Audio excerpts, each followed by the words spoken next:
Hello. हाँ वो तो कर।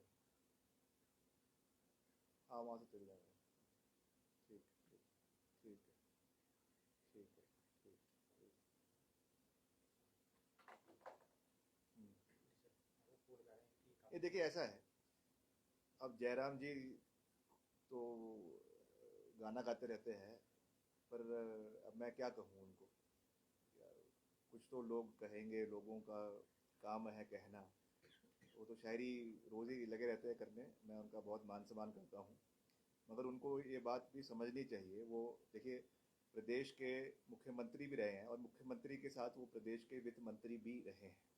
तो उनको इस तरीके की गैर जिम्मेवाराना बयान समय समय पर देना शोभा नहीं देता है। मैंने पहले भी कहा, मैं व्यक्तिगत रूप से उनका बहुत मान सम्मान करता हूँ, मगर उनको पता होना चाहिए कि समय के साथ चरणबद्ध तरीके से सारी पेमेंट्स ठेकेदारों की, चाहे वो ए क्लास है, चाहे बी क्लास है, चाहे सी क्लास है, चाहे डी क्लास है, चाहे वो सेंट्रल स्पॉन्सर्ड स्कीम्स है, चाहे वो नबार्ड की स्कीम्स है, चाहे वो सीआरएफ की स्कीम्स है, चाहे वो प्रदेश बजट की स्कीम्स है, हर तरीके के कार्यों का जो है अनुदान डिपार्टमेंट द्वारा किया जा रहा है। पिछले कुछ समय से, क्योंकि थोड़ा सा एक वित्तीय संकट प्रदेश के ऊपर था, और ये ऐसा नहीं है कि आज ही है, ये तो लगातार चल रहा है। जब पुरानी सरकारें थी उस समय भी ये रहा है, मगर फिर भी हम सभी जो हमारे क्रेडिटर्स हैं जिन्होंने काम किए हैं, उनके चरणबद्ध तरीके से पेमेंट करवा रहे हैं। आज ही इसकी एक विशेष बैठक, हायर डेलीगेशन मीटिंग मुख्यमंत्री जी की अध्यक्षता में आज सुबह ही हमने करी है।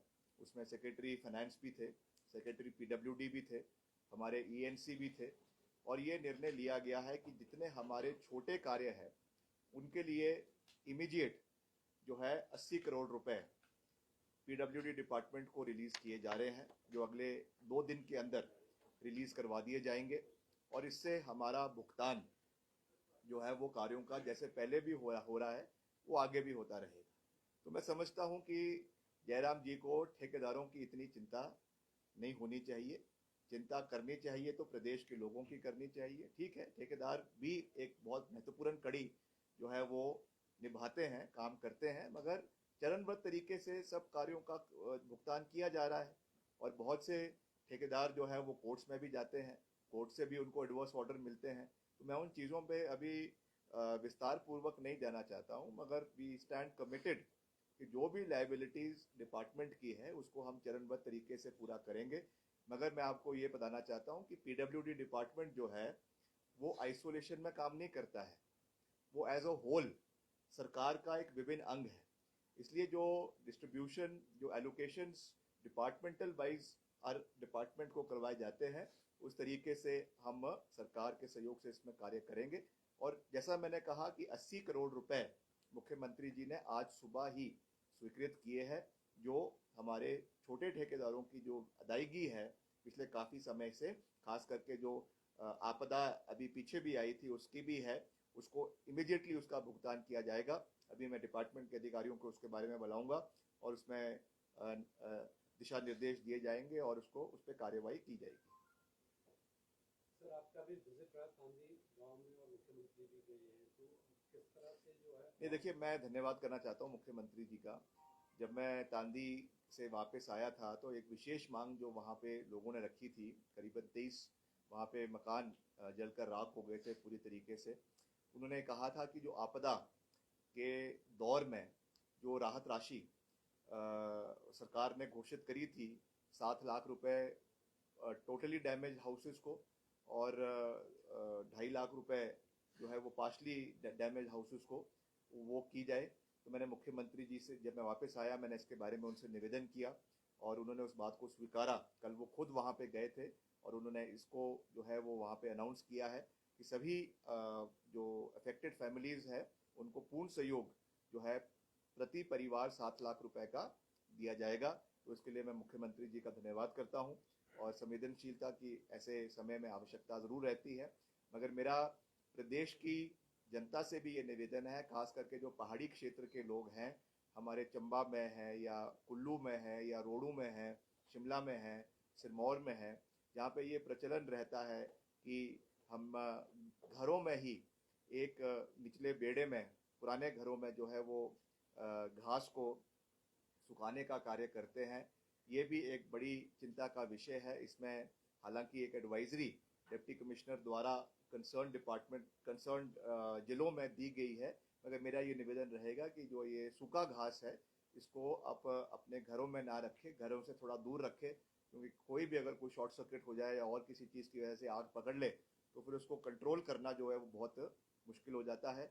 और तांदी गांव के लिए हमने वहाँ पे कहा था कि हम सड़क इमिडिएटली वहाँ पे पहुँचाएंगे। मैंने अभी भी डिपार्टमेंट से बात करी है, जो वहाँ पे उसकी अपग्रेडेशन का कार्य है, क्योंकि तांदी एक फॉरेस्ट का एक डेंस फॉरेस्ट है और वहाँ पे जो है हमारे बहुत से फॉरेस्ट ट्री हाउसेस उस इलाके के अंदर बहुत ज़्यादा है, जिससे बहुत सा टूरिस्ट भी वहाँ पे आता है। तो अच्छी कनेक्टिविटी इलाके के अंदर हो, इसके लिए हम उसको कार्य शुरू कर रहे हैं। मैंने डिपार्टमेंट को कहा है कि जो हमारा PMJSY 4 अभी शुरू होने जा रहा है, उसके अंतर्गत इस सड़क को, आपकी तांदी सड़क को भी डाला जाएगा, ताकि वहाँ पे ऑल वेदर कनेक्टिविटी साल के 12 महीने वहाँ पे लोगों को उपलब्ध रहे, टूरिज्म इलाके के अंदर बढ़े। ये मैं जो है वो कहना चाहता हूँ। सर लगातार इलेक्शन मोड में हैं सभी सरकारें, दिल्ली में भी चुनाव हैं, हरियाणा के बाद दिल्ली और महाराष्ट्र के बाद, तो जिस तरह से सभी राजनीतिक दल फ्रीबीज के जो घोषणाएं करते हैं, लोगों के सेंटिमेंट्स के साथ खिलवाड़ होता है, तो उसको लेकर खड़गे जी ने भी कहा था कि ये नहीं होना चाहिए। तो आपकी व्यक्तिगत राय? देखिए, ये ऐसी चीज़ें होती हैं जिसपे पार्टी का जो सीनियर लीडरशिप है, चाहे वो राष्ट्रीय स्तर का है चाहे वो प्रदेश स्तर का है, वो इस चीज़ पे जो है वो कॉल लेती है कि किस तरीके से हमें इलेक्शन मोड में उतरना है और निर्णय लेना है। मगर मैं व्यक्तिगत रूप से, ये पार्टी का मत नहीं है, मैं व्यक्तिगत रूप से मैं कहना चाहूँगा कि इसके ऊपर, जैसा आदरणीय खड़गे जी ने कहा, हमें कोई भी पार्टी हो, चाहे भाजपा है, चाहे कांग्रेस है, चाहे आम आदमी पार्टी है, इसके ऊपर एक सीरियस मंथन और चिंतन होना चाहिए कि हमें किस ओर हम देश को और प्रदेश को आगे लेकर जा रहे हैं। निश्चित तौर से चुनाव में जब जो भी पार्टी उतरती है तो वो अल्टीमेट एजेंडा चुनाव जीतने के लिए उतरती है। निश्चित तौर से उस समय बहुत सी ऐसी बातें कोई भी दल, चाहे भाजपा है, चाहे कांग्रेस है, चाहे आप है, वो कहते हैं जानते हुए कि वो चीज़ें को पूरा करना बहुत कठिन हो सकता है। इसलिए मैं तो यही कह सकता हूँ कि खड़गे साहब ने एक वैलिड पॉइंट कहा है, उसको राष्ट्रीय स्तर पर उठाना चाहिए। और जो भी हमारे सीनियर लीडरशिप पार्टी, हमारी पार्टी की भी और पार्टियों को भी इसके ऊपर मंथन और चिंतन करना चाहिए कि बेसिक इंफ्रास्ट्रक्चर को इम्प्रूव करना, सर्विसेज अच्छी लोगों को मिले, चाहे वो स्वास्थ्य की है, चाहे वो शिक्षा की है, चाहे वो इंफ्रास्ट्रक्चर रिलेटेड है, वो हमारी सरकार का मोटिव होना चाहिए।